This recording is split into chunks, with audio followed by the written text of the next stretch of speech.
अस्सलाम वालेकुम। मैं हूं फैसल तारड़। बज़ाहिर जी पीटीआई की तमाम उम्मीदों पर पानी फिर चुका है।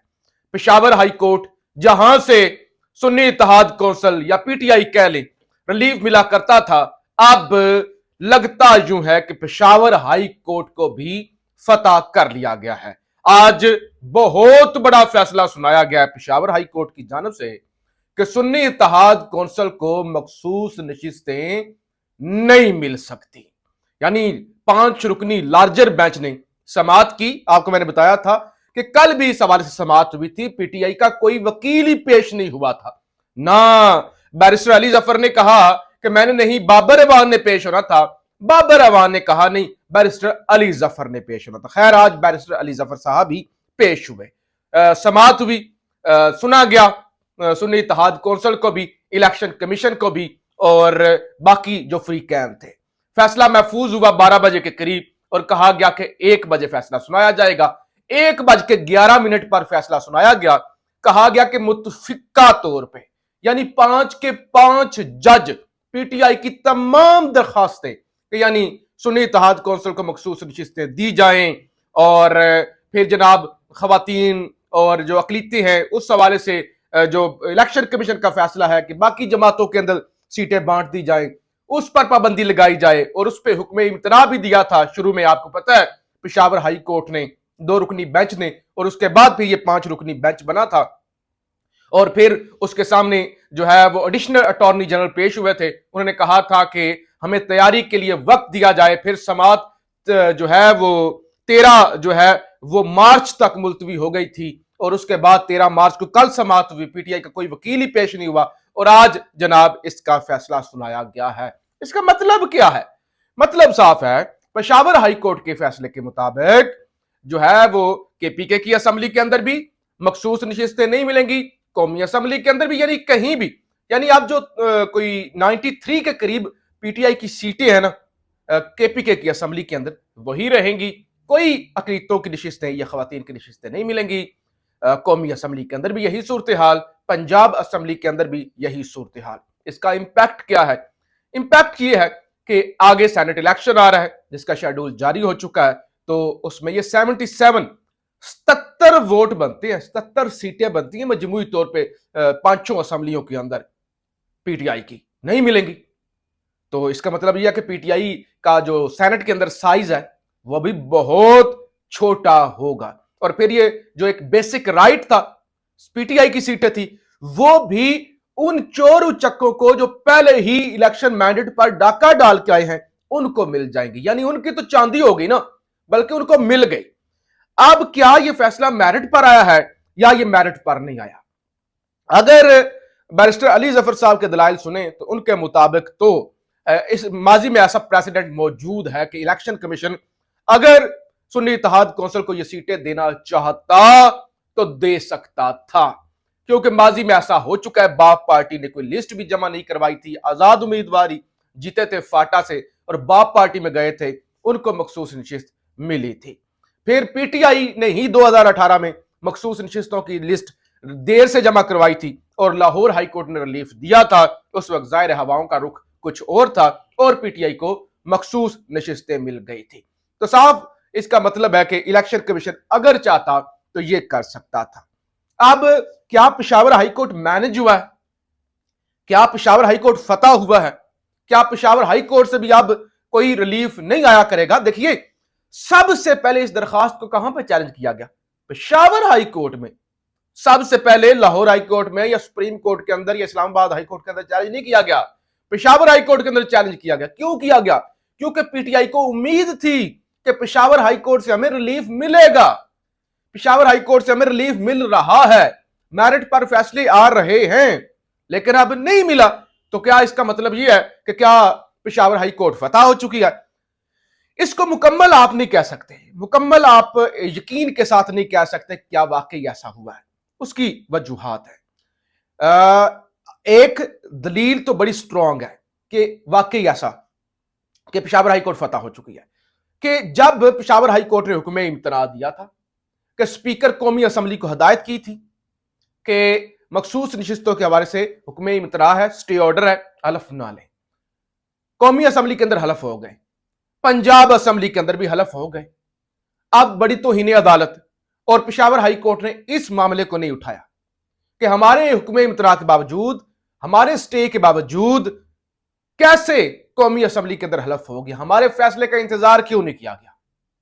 यानी फैसला तो हक में ही आया है, फैसला तो इलेक्शन कमीशन के हक में आया है, लेकिन फिर भी जो है वो पेशावर हाई कोर्ट के हुक्म को तो जूती की नोक पे रखा गया है।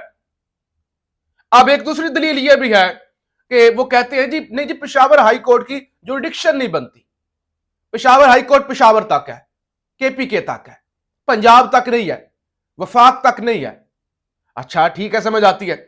दूसरे नंबर पे पीटीआई के अपने वकील प्राइवेट महफिलों में यह तस्लीम करते हैं कि शायद मखसूस नशिस्तें हमें ना मिले, शायद मखसूस नशिस्तें हमें ना मिले, लेकिन हम चाहते हैं कि अगर हमें ना मिले तो ये सीटें खाली रहें, ये सीटें किसी को भी ना मिलें। यानी वो कहते हैं कि एक तो ये बड़ी दलील जो है ना वो तगड़ी है, वो कहते हैं ये एक दलील तगड़ी है कि सुन्नी इत्तेहाद कौंसिल जो है वो पार्लिमानी जमात नहीं है। यानी जो साहब ज्यादा अहमद रजा साहब अपनी सीट जीते हुए हैं ना, वो भी आजाद हैसियत से जीते हैं, अपनी जमात के निशान पर नहीं जीते, अपनी जमात की तरफ से नहीं लड़े, आजाद हैसियत से लड़े हैं।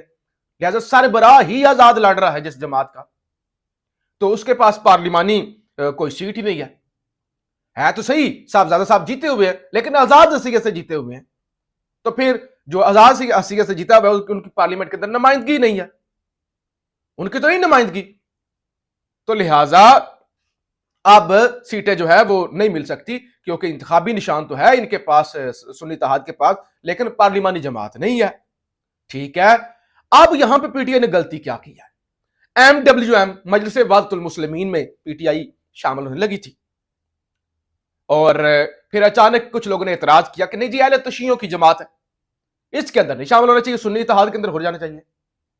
अब एमडब्ल्यूएम देखिए, वैसे ये एस्टैब्लिशमेंट का फैसला है कि उन्होंने, हो सकता है इसके बाद भी वो पीटीआई को सीटें ना देते, लेकिन एक कानूनी या आर्गुमेंट की जो जंग होती है उसमें आप तगड़े हो जाते हैं। अब अगर आप एमडब्ल्यूएम के अंदर शामिल होते तो एमडब्ल्यूएम के पास कौमी असेंबली की सीट है, इंजीनियर हमीद की, इंजीनियर हमीद हुसैन की कुरम से सीट है उनके साथ पास कौमी असेंबली की, तो इससे साबित हुआ एमडब्ल्यूएम पार्लिमानी जमात है। तो आपको कम से कम अगर ये आर्गुमेंट है कि पार्लिमानी जमात नहीं है इसलिए सीटें नहीं मिल सकती, कौमी असेंबली की सीटें तो मिल जाती।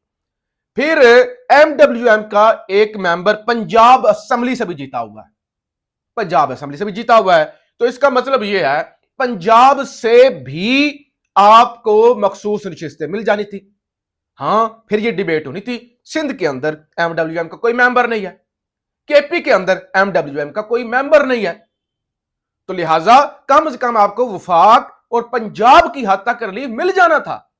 लेकिन कमजोर फैसले, पुअर फैसले, कंफ्यूज कर देने फैसले, इसमें पेशावर हाई कोर्ट ने भी जो उन पर तौहीन उनके हुक्म की गई उस पर उन्होंने बड़ी कमजोरी दिखाई है और 5-0 से फैसला दिया है इलेक्शन कमीशन के हक में।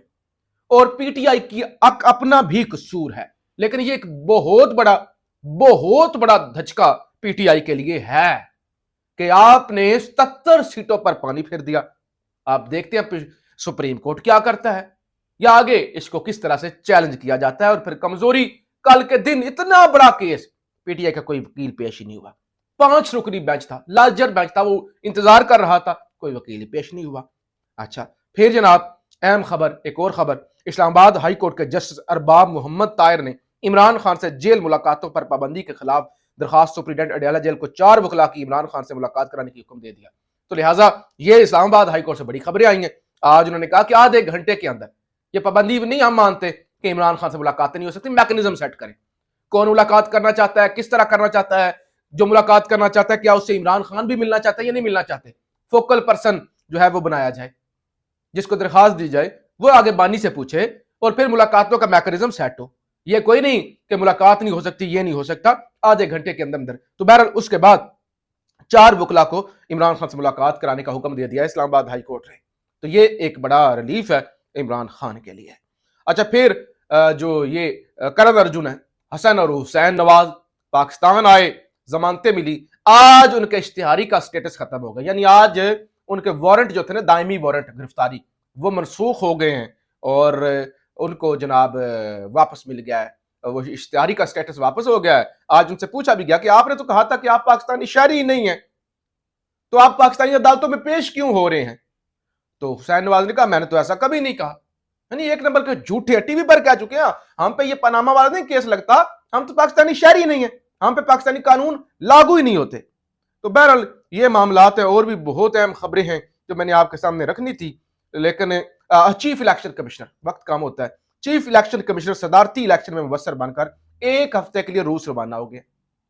मुल्क के अंदर इतना बड़ा धांधला, इलेक्शन कमीशन के पास इतनी दरखास्तें हैं कि टाइम नहीं सुनने का, और इलेक्शन कमिश्नर सदारती इलेक्शन में मुबस्सर बन के अपने मुल्क के इलेक्शन का बेड़ा गर्क करके वो प्यूटन के इलेक्शन का देखने चले गए हैं मुबस्सर बन के। जरा तमाशा देखें। अब कप्तान का क्या होगा, क्या होगा इस सारी सूरत हाल में कप्तान का? फैसल रजा आबदी कहते हैं जिस दिन इमरान खान ने अपना थोड़ा सा रवैया अदारे के साथ दुरुस्त कर लिया, यानी एस्टैब्लिशमेंट के साथ, उसी दिन इस हुकूमत के खिलाफ वोट ऑफ नो कॉन्फिडेंस आएगा। उन्होंने कहा अब इमरान खान पे है कि वो अदारे के साथ डील कर ले, अदारे के साथ अपना रवैया बेहतर कर ले। जिस दिन हो गया उस दिन आपको पता ही नहीं चलना, ये शहबाज शरीफ फारिग, वोट ऑफ कॉन्फिडेंस आएगी, फारिग हो जाएगा, कुछ नहीं भी बचेगा। तो इमरान खान पे असल में है कि इमरान खान क्या करता है, क्या वो झुक जाता है या वो खड़ा रहता है। पाकिस्तान जिंदाबाद।